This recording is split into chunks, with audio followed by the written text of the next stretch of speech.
दोस्तों, स्वागत है आपका आपके अपने चैनल चमत्कारी ज्योतिष में। आज के इस वीडियो में हम जानेंगे धनु राशि और धनु लग्न के लिए अप्रैल 2021 का महीना कैसा रहने वाला है। तो सबसे पहले बात करते हैं आपके स्वास्थ्य की। तो स्वास्थ्य के लिहाज से ये महीना धनु राशि के जातकों के लिए ज़्यादा उपयुक्त नहीं साबित होगा। आपका लग्न स्वामी बृहस्पति अपनी दुर्बलता के संकेत के दूसरे घर में है, जो आपकी प्रतिरक्षा प्रणाली को कम कर देगा। मंगल और राहु आपकी राशि के छठे भाव में होंगे, जिसके चलते इस महीने के दौरान आपको कुछ चोटों और घटनाओं का सामना करना पड़ सकता है।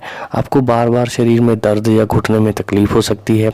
इसके अलावा इस दौरान आपको छाले, अल्सर और सांसों की दुर्गंध जैसी समस्या हो सकती है। ऐसे में खुद को सुरक्षित रखने के लिए आपको इस समय के दौरान ज़्यादा से ज़्यादा पानी पीना और अधिक गर्म और मसालेदार भोजन से परहेज करने की सलाह दी जाती है। जितना हो सके खुद को स्वस्थ रखने ताज़ा फलों का, विशेष रूप से केले का सेवन करें और नियमित रूप से जॉगिंग या रनिंग करें। अब बात करते हैं आपके करियर की। तो धनु राशि के जातकों के लिए करियर में उन्नति के लिए ये महीना शुभ साबित होगा। आपका दशम, आपका स्वामी बुध आपके दूसरे घर में होगा, आपके तीसरे घर में गोचर करेगा, जो विशेष रूप से उन लोगों के लिए लाभदायक साबित होगा जो अपने पारिवारिक व्यवसाय के स्तर से जुड़े हुए हैं। आपका छठा घर स्वामी शुक्र महीने की शुरुआत में आपके तीसरे घर में नौवें घर के स्वामी सूर्य के साथ स्थित होगा, जिसके परिणाम स्वरूप आपको अपने पेशेवर जीवन में कड़ी मेहनत करनी होगी। साथ ही इस दौरान आप अपने सहकर्मियों के साथ कुछ परिस्थितियों का सामना करना पड़ सकता है। आपके छठे घर का स्वामी आखिरकार इस महीने के उत्तरार्ध में आपके चौथे घर में होगा। ऐसे में ये समय कामकाजी पेशेवर के लिए फलदायी साबित होगा। आप अपने वेतन में तरक्की या बढ़ोतरी प्राप्त कर सकते हैं। मंगल इस महीने के दौरान आपकी सेवाओं के छठे घर में स्थित होगा, जो आपको अपने प्रयासों में गतिशीलता प्रदान करेगा। इस राशि के जो मूल निवासी जो पुलिस सेवाओं, अन्य इंजीनियर, सर्जन आदि से संबंधित पेशे से जुड़े हैं, उनके लिए ये समय अच्छा रहने वाला है। अपने पेशेवर जीवन में पूरी तरह से आप संगलित रहेंगे और अपने व्यवसाय या नौकरी के नए विचारों, तकनीक या तरीकों को प्रस्तुत करने में अधिकांश समय बिताने वाले हैं। अब बात करते हैं आपकी लव लाइफ की। तो धनु राशि के जातकों का प्रेम जीवन थोड़ी कठिनाइयों भरा रहने की उम्मीद है। आपका पंचम भाव का स्वामी मंगल पूरे इस महीने राहु के साथ छठे भाव में होगा, जिसका तात्पर्य है कि आपका अपने साथी के साथ झगड़ा हो सकता है। आप एक दूसरे से विवाद की वजह से जानने नाकामयाब रहेंगे, लेकिन एक दूसरे के साथ टकराव और लड़ाई में पड़ जाएंगे। आपको अपने रिश्ते में सावधान और धैर्य के साथ रहने की सलाह दी जाती है, अन्यथा बात अलगाव तक पहुंच सकती है। इस राशि के शादीशुदा जातकों को भी अपने जीवन में थोड़े उतार चढ़ाव का सामना करना पड़ सकता है। आपके सातवें घर का स्वामी बुध शुरुआती दिनों के दौरान आपके दूसरे घर में होगा, जिसका अर्थ है कि आप और आपके पति अपने घर के मामलों में व्यस्त रहेंगे और अपने परिवार को खुश रखने की कोशिश करेंगे। हालांकि आप लोगों को इस दौरान साथ में समय व्यतीत करने में थोड़ी मुश्किलें आ सकती हैं। इसके बाद बुध आपके तीसरे घर में छठे भाव के स्वामी शुक्र के साथ स्थित होगा, जो आपके रिश्ते में परेशानी भरा दौर ला सकता है, क्योंकि इस समय में आपके और अपने जीवन साथी के साथ झगड़े हो सकते हैं। अब बात करते हैं आपके वित्त की।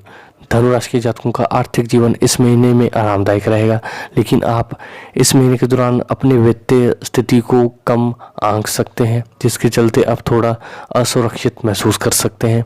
आपके दूसरे घर का स्वामी शनि अपने ही घर में होगा, जिसका अर्थ है कि इस दौरान आपकी बचत काफ़ी होगी। इस शुरुआती दिन काफ़ी अच्छे साबित होंगे और अनुकूल परिणाम प्राप्त होंगे, क्योंकि आपके 10वें घर का स्वामी इस दौरान आय के स्वामी दूसरे घर में होगा। आपके 11वें घर के स्वामी शुक्र आपके तीसरे घर में सूर्य के साथ युति में होगा। आपके चौथे घर में चले जाएंगे, जो कि आपके लिए निवेश के लिए अच्छी संभावनाएं लाएगा। आप महीने के उत्तरार्ध में संपत्ति में निवेश कर सकते हैं।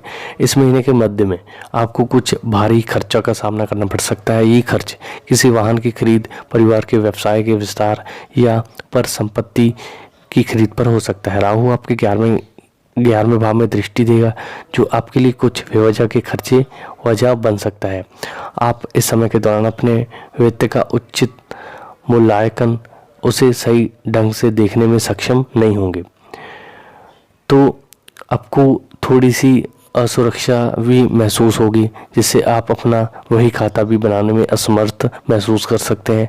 हकीकत में चीज़ें उतनी बुरी नहीं होंगी जितनी आपको लगेंगी, लेकिन इन सब वजहों के चलते आप थोड़ा अव्यवस्थित महसूस कर सकते हैं। अब बात करते हैं आपके पारिवारिक जीवन की। तो धनु राशि के जातकों का पारिवारिक जीवन इस महीने में अच्छा रहने वाला है। आपका लगन स्वामी और चौथे घर का स्वामी बृहस्पति दूसरे घर के स्वामी शनि के साथ परिवार के दूसरे घर में होगा। इस समय अवधि के दौरान आप पूरी तरह से घरेलू मामलों में शामिल होंगे। इस दौरान आपका परिवार आपकी पहली प्राथमिकता होगी।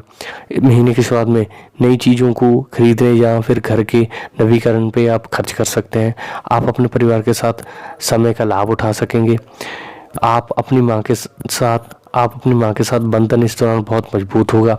आप उनकी चिंताओं को बेहतर तरीके से समझ पाएंगे। शुक्र और सूर्य इस महीने के मध्य के बाद आपके घरेलू सुख सुविधाओं के चौथे घर में स्थित होंगे, जो घर में छोटे मोटे टकराव की वजह बन सकता है। लेकिन आपके घर का कोई भी बड़ा सदस्य, विशेष रूप से आपके पिता, आपके लिए इन मुद्दों का हल ढूंढने के लिए मददगार साबित होंगे। तो दोस्तों, उम्मीद करता हूँ आपको मेरा ये वीडियो पसंद आएगा। अगर आपको मेरा वीडियो अच्छा लगा तो वीडियो को लाइक ज़रूर कर दें।